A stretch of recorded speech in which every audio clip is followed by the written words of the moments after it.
what can we talk about situations where it doesn't work? Like where this is just patently kind of really a silly idea to jump into Yeah. IULs? Yeah. I mean, I talked about it in my recent video. Uh, I don't think IUL works great for infinite banking. I think you need predictability. And whole life is much more predictable. I mean, let's call a spade here. Whole life is more predictable. You're not going to have any down years. Your money is steadily increasing in a very predictable way. And so you know that that's the mainstay of, that's the mainstay of infinite banking. That's the mainstay of using, a life insurance policy for whole life investing, those types of things.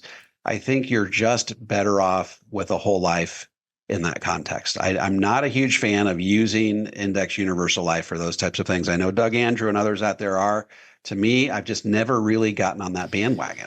well, And so I get really uneasy when people talk about the IUL being the silver bullet, the panacea. You can use it in all of these different contexts. I just don't think that's the case. yeah. I know in my practice and in my firm here in St. George, um, we like engaging with the community and we like helping people. We're pretty mission driven. And so we do a lot of pro bono, just answering questions for people and taking a look at something for them and, helping them out, setting them in the right direction.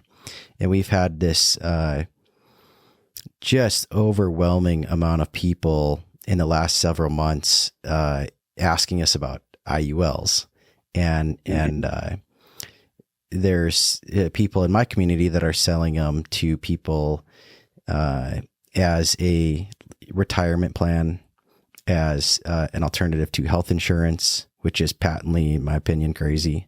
Right. And they're selling them as, this is probably one of the ones I chuckle more, the intergenerational wealth retirement plan, where, you set one up on your kids, My kid can be a millionaire if I just do $50 a month, right? yeah, yep, exactly. And the part that, there's two things that I notice is that in almost all of these scenarios, when we get the illustrations, because we'll tell people like, hey, listen, we're happy to spend a little bit of time talking about your situation with you, and then let's take a look at the illustration, and we'll just see if you understood what you know what I mean, what you kind of have here, right?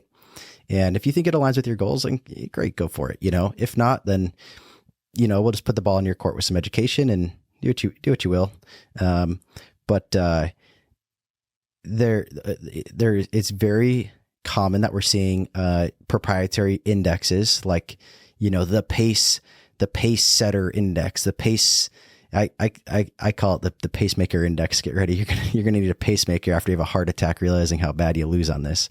And it's uncapped. They say like it's uncapped growth with the S&P 500 and or this or that, and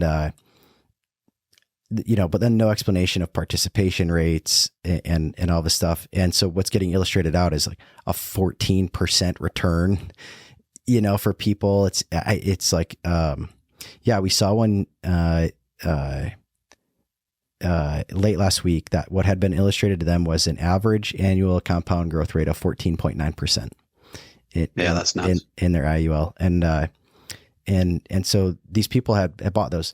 The other thing that is almost in all of these scenarios where people have been sold these policies, they don't have any other type of investments. They don't have Roth IRAs. They don't have 401ks.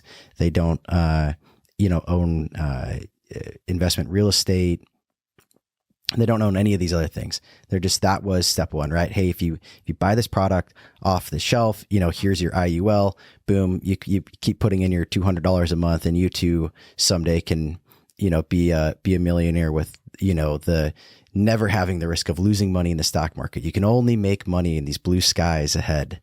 And it's actually emotionally draining sometimes to have these conversations on our end, because we know it's so bad. But why do people think, what is it, David, that you think drives people to think that this is appropriate?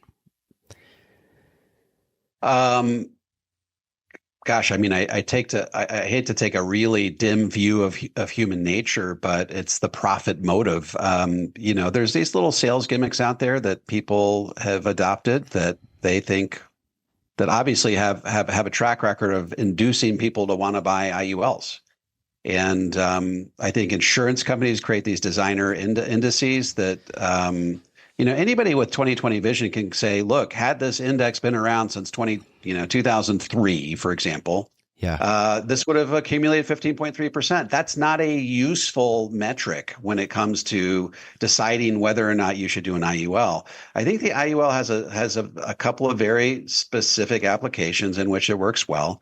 I don't think it's a stock market replacement. I think that if you're doing the IUL and that is your only retirement plan, I think you're setting yourself up for disaster. I think the IUL only really works, and this is what we talked about on Facebook, right? This is the power of zero mantra. It only really works as a complement to Roth IRAs, Roth 401ks, Roth conversions, taking money out of your IRA up to your standard deduction. If you can keep your provisional income low enough, then your Social Security is going to be tax-free. We're trying to take advantage of every nook and cranny of the IRS tax code, not just one of them. Yeah. Because you never know when one of these alternatives is going to be legislated out of existence. And there's just a lot of pitfalls that can happen when all you have is an IUL in retirement.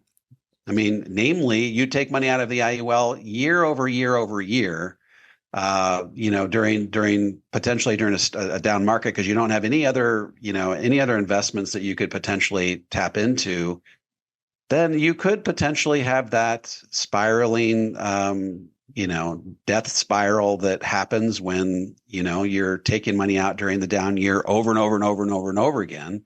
And you have the expenses associated with the policy that are coming out that same year. It's sort of the problem with the VUL, except the VUL, that problem's on steroids, because if you lose 30%, you're paying for even more insurance and the expenses increase. So that sends you into a death spiral. So it's sort of that problem is sort of attenuated somewhat in the IUL, but you really need to have the IUL as the bond portion of your portfolio, as a volatility buffer, and not as a stock market replacement. And I think everything else is static. Everything else is just part of the fray that gets people distracted from what they really should be doing. I have no problem if a young guy puts 30% of his retirement savings into an IUL as a volatility buffer approach.